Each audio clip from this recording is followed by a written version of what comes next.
दोस्तों, स्वागत है हमारे इस यूट्यूब चैनल पर। आप देख रहे हैं mission civil crack.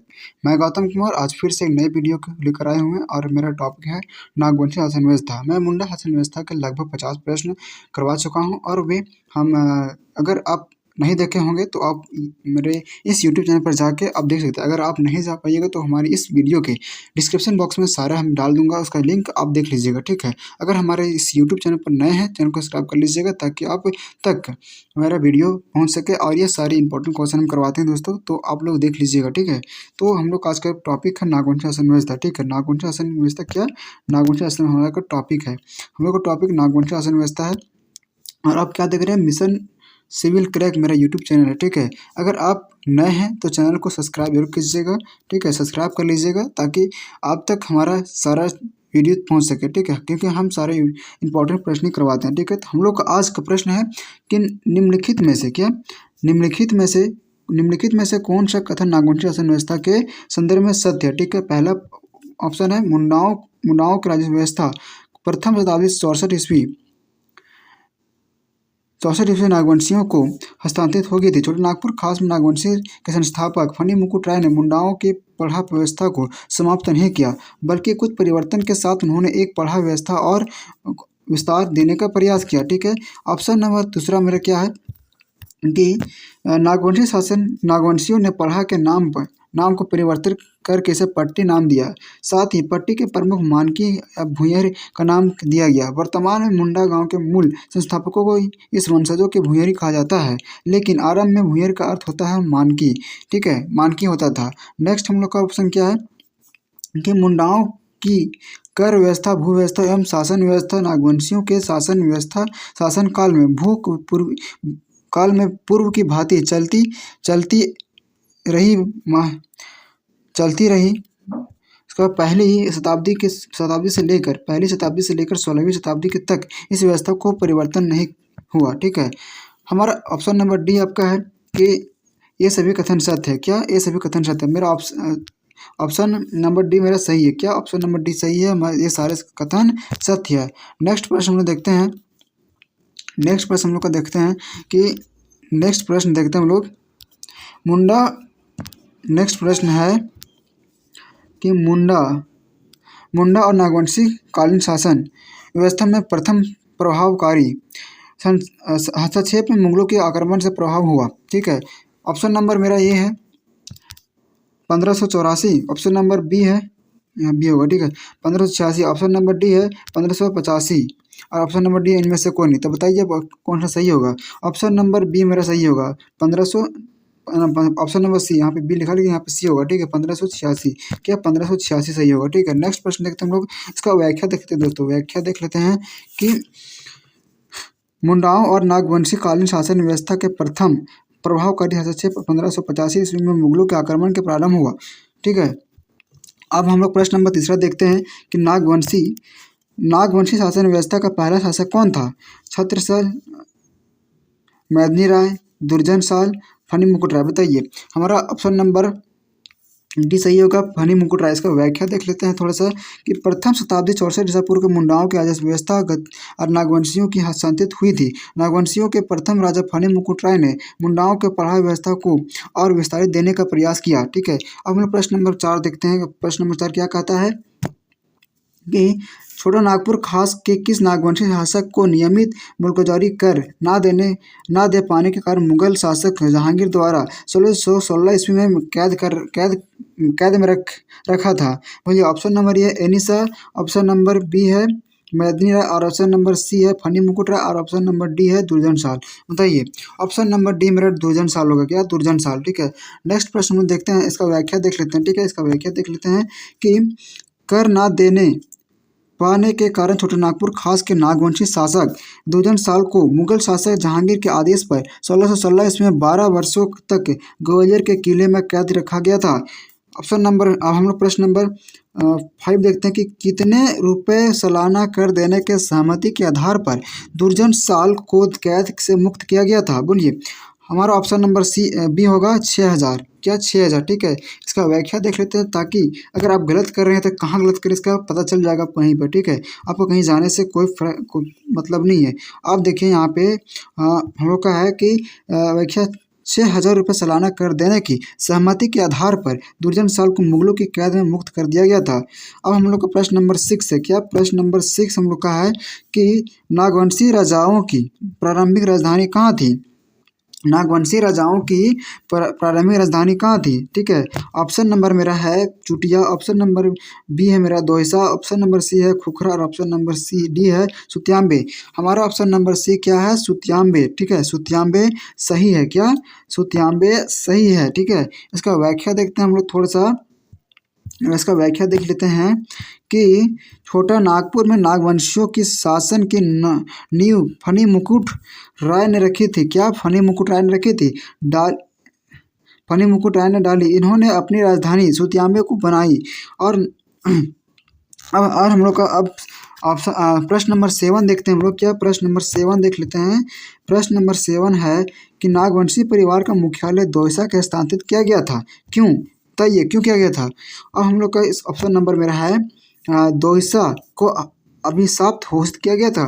B number है जल की कमी थी। सी नंबर जंगल जानवरों का डर था। और डी नंबर दोयसा के युद्ध के नागवंशी पराजित हुए थे। हम लोग का ऑप्शन नंबर डी सही होगा। दोयसा युद्ध से नागवंशी पराजित हो गए थे। हम लोग व्याख्या देख लेते हैं। अगर गलती कर रहे हैं तो कहाँ गलती करिए ये पता चल जाएगा। ठीक है, इसका व्याख्या हम लोग का है। इसका व्याख्या देख लेते हैं कि नागवंशी परिवार का मुख्यालय दोयसा से हस्तांतरित कर पालकोट में ले जाया गया, क्योंकि नागवंशी राजा अपने पड़ोसी राज्य से दोयसा से हुए युद्ध में पराजित हो चुके थे। नागवंशी राजाओं की राजधानी का क्रम इस प्रकार है कि सुत्याम्बे, चुटिया, खुखरा, दोयसा, पालकोट, रातूगढ़ इस प्रकार से था। अब हम लोग का प्रश्न नंबर 8 है। प्रश्न नंबर 8 क्या कहता है? प्रश्न नंबर 8 हम लोग का कहता है, प्रश्न नंबर 8 कहता है कि नागवंशी राजा ने सर्वप्रथम नवरत्न नामक पंचमंजिला भवन का निर्माण कहाँ करवाया था? ऑप्शन नंबर हम लोग का ये है नागफेनी। क्या? नागफेनी। ऑप्शन नंबर बी है दोयसा, ऑप्शन नंबर सी है पालकोट और ऑप्शन नंबर डी है रातू। तो हम लोग का ऑप्शन नंबर बी क्या होगा? दोयसा सही होगा। ठीक है, क्या दोयसा सही होगा? दोयसा हम लोग का सही होगा। ठीक है, अब हम लोग का इसका व्याख्या देख लेते हैं कि व्याख्या है कि नागवंशी राजा दोयसा, क्या नागवंशी राजा दोयसा में नवरत्न नामक, क्या नागवंशी राजा दोयसा में नवरत्न नामक पंचमंजिला भवन का निर्माण करवाया। दोयसा नागवंशी शासकों की राजधानी थी। अब हम लोग प्रश्न नंबर 9 देखते हैं। प्रश्न नंबर 9 क्या कहता है? प्रश्न नंबर 9 कहता है हम लोग का कि प्रश्न नंबर 9 क्या कहता है कि नागवंशी शासन व्यवस्था की शुरुआत हुई थी। बोलिए, पहली सदी में, दूसरी सदी में, तीसरी सदी में या चौथी सदी में? तो हम लोग का ऑप्शन नंबर ये सही होगा, पहली सदी में। ठीक है, नागवंशी शासन। अब हम लोग क्या नागवंशी शासन व्यवस्था का व्याख्या, इसका व्याख्या देखते हैं। ठीक है, इसका व्याख्या हम लोग देख लेते हैं क्या कहता है। इसका व्याख्या देखते हैं क्या कहता है कि नागवंशी शासन व्यवस्था की शुरुआत छोटा नागपुर खास में प्रथम शताब्दी 64 ईस्वी में हुई। इस बस का प्रथम शासक फनी मुकुट राय था। क्या? फनी मुकुट राय था। कौन था? फनी मुकुट राय था। ठीक है, प्रश्न नंबर 10 देखते हैं हम लोग कि किस नागवंशी राजा, क्या किस नागवंशी राजा, प्रश्न नंबर 10 देखते हैं किस नागवंशी राजा को नागवंशी का आदि पुरुष माना जाता है? दुर्जन को, प्रताप राय को, फनी मुकुट राय को, रघुनाथ राय को? बोलिए, हमारा सही ऑप्शन क्या होगा? फनी मुकुट राय। क्या? फनी मुकुट राय। फनी मुकुट राय। क्या? फनी मुकुट राय। फनी मुकुट राय मेरा ऑप्शन नंबर बी सही होगा। ठीक है, नेक्स्ट प्रश्न देखते हैं कि 11वां नंबर प्रश्न हम लोग का है कि किस नागवंशी राजा ने अपनी राजधानी सुत्याम्बे को स्थानांतरित कर चुटिया ले गया? ठीक है, पहला ऑप्शन मेरा है कि फनी मुकुट राय, बी नंबर है भीमकर, सी नंबर है दुर्जन और डी नंबर प्रताप राय। तो हम लोग का ऑप्शन नंबर डी है प्रताप राय। क्या? प्रताप राय मेरा ऑप्शन नंबर सही है। ठीक, प्रताप राय ऑप्शन नंबर सही है। इसका व्याख्या देखते हैं हम लोग कि व्याख्या क्या कह रहा है। ठीक है, व्याख्या देख लेते हैं कि फनी मुकुट राय ने छोटा नागपुर खास क्षेत्र में नागवंश की स्थापना की तथा सुत्याम्बे को अपनी राजधानी बनाया। इस वंश का चौथा शासक प्रताप राय था, जिनकी स्वर्णरेखा नदी के तट पर स्थित चुटिया को अपनी राजधानी बनाया, वहीं से शासन कार्य किया। ठीक है, अब नेक्स्ट प्रश्न हम लोग का 12 नंबर प्रश्न है। क्या 12 नंबर प्रश्न देखते हैं कि निम्न में से कौन सा नागवंशी शासक जहांगीर के समकालीन था? ऑप्शन नंबर ए फनी मुकुट राय, ऑप्शन नंबर बी है भीमकर, ऑप्शन नंबर बी है दुर्जन साल, ऑप्शन नंबर डी है रघुनाथ साल। तो हम लोग का ऑप्शन नंबर बी सही है, दुर्जन साल। कौन? दुर्जन साल मेरा ऑप्शन नंबर सही है। ठीक है, दुर्जन साल हम लोग का ऑप्शन नंबर सही है। अब हम लोग को व्याख्या देखना है इसका कि क्या बोल रहा है।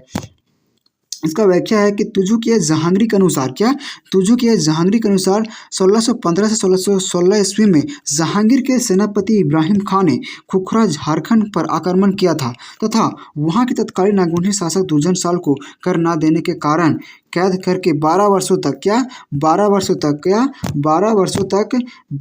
वर्षों तक ग्वालियर के किले में दुर्जन साल को मुगल बादशाह जहांगीर तथा शाहजहां के समकालीन रखा गया था। क्या रखा गया था? नेक्स्ट प्रश्न को देखते हैं। 13 नंबर देख रहे हैं कि 13 नंबर प्रश्न क्या है कि निम्न में से कौन सा नागवंशी राजाओं की राजधानी नहीं रही है थी? पहला ऑप्शन नंबर है कि सुत्यांबे, और बी नंबर चुटिया, सी नंबर सिसिया और डी नंबर खुखरा। बताइए ऑप्शन नंबर मेरा सी क्या कहता है? सिसिया मेरा सही है। क्या? सिसिया ऑप्शन नंबर मेरा सही है। ठीक है, अब हम लोग का इसका व्याख्या देखते हैं कि कोटनापुर के नागवंशी राजाओं के चुटिया, खुखरा, गोइस, पालकोट और रामगढ़ की अपनी राजधानी बनाई। सिसिया रामगढ़ राज्य की अधिक राजधानी थी। रामगढ़ राज्य की अभी राजधानी थी।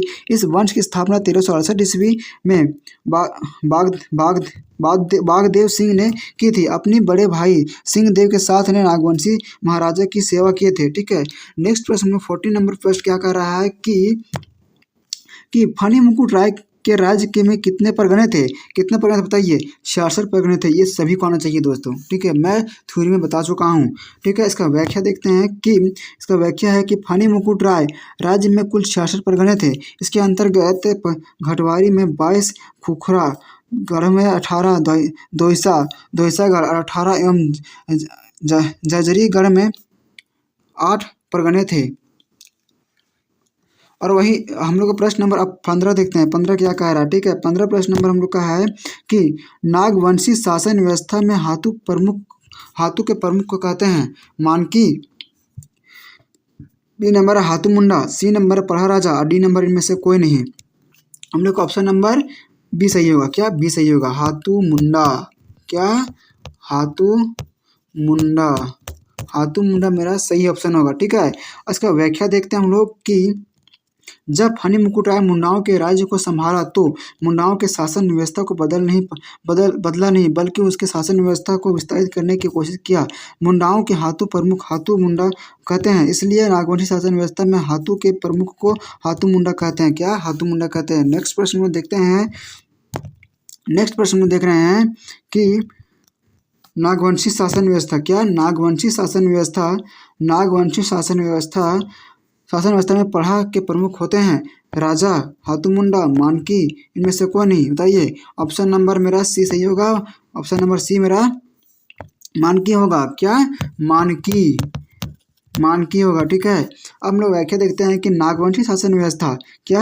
नागवंशी शासन व्यवस्था भी मुंडा शासन व्यवस्था की तरह त्रिस्तरीय शासन व्यवस्था थी, लेकिन यह पट्टी को हटाकर पढ़ा कर दिया गया, इसलिए यहाँ पढ़ा के प्रमुख मानकी कहते हैं। क्या? मानकी कहते हैं। ठीक है, नेक्स्ट प्रश्न हम लोग 17 नंबर प्रश्न देखते हैं। क्या? 17 नंबर नागवंशी शासन व्यवस्था में नागवंशी शासन व्यवस्था में अंग्रेजों के आगमन के दावा आगमन में मानकी का नाम पड़ा।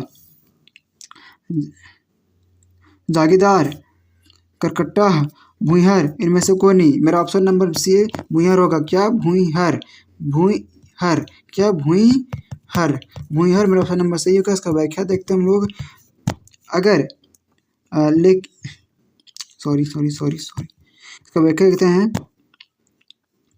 इसका व्याख्या हम लोग का है कि नागवंशी शासक कभी अपनी प्रजा से कोई कर नहीं लेते हैं, लेकिन मुगलों के आने के बाद इनकी शासन व्यवस्था बिगड़ गई। अंग्रेजों के आगमन के पश्चात नागवंशी राजाओं ने अपनी व्यवस्था को बदल कर कर लेना शुरू कर दिया और नागवंशी राजाओं के पढ़ा के प्रमुख मानकी को भूंयहर का नाम दिया गया, मुहर नाम कर दिया गया। ठीक है, जिनका काम था कि कर वसूलना।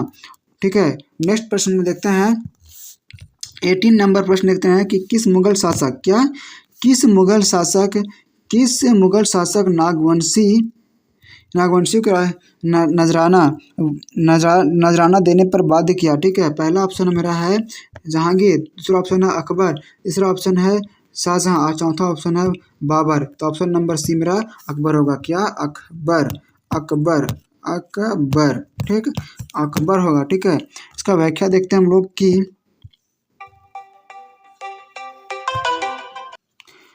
दोस्तों कि 1585 ईस्वी में जब अकबर को पता चलता है कि ऑप्शन नंबर सही मेरा क्या है, ऑप्शन नंबर सी मेरा अकबर है। क्या? अकबर है। ठीक है, अब हम इसको व्याख्या देते हैं कि जब 1585 में जब अकबर को पता चलता है कि छोटानागपुर क्षेत्र में बहने वाली शंख नदी में हीरा पाया जाता है, तो वह अपने सेनापति शहबाज खां को यहाँ भेजते हैं। और उस समय यहाँ का शासक मधुकरण शाह थे और शहबाज खां को मधुकरण शाह को पराजित कर अकबर के अधीन कर लिया गया था। तो अकबर छोटानागपुर पर कर वसूलना शुरू कर दिया था, जिसके नजराना कहते थे। ठीक है, अब नेक्स्ट प्रश्न को देखते हैं कि पढ़ा पंचायत शासन व्यवस्था नेक्स्ट टॉपिक है मेरा। ठीक है, कितना प्रश्न करा दिए अभी तक? 18 प्रश्न। इसका हम कल करवाएंगे। ठीक है दोस्तों, अगर हमारे चैनल पर नए हैं तो चैनल को सब्सक्राइब जरूर कर लीजिएगा, क्योंकि हम ऐसा ही इंपॉर्टेंट प्रश्न में आप बताते हैं। ठीक है, सारा प्रश्न इंपॉर्टेंट है, सारा प्रश्न पूछा गया प्रश्न। ठीक है दोस्तों, अगर आप हमारे से जुड़ना चाहते हैं तो हमारे चैनल को सब्सक्राइब जरूर कर लीजिएगा, ताकि आप तक हमारा सारा वीडियो का नोटिफिकेशन पहुंच सके। सब्सक्राइब करके बेल आइकन दबा लीजिएगा, ताकि एक भी वीडियो मिस ना कर पाइएगा। ठीक है, तब तक के लिए धन्यवाद। जय हिंद।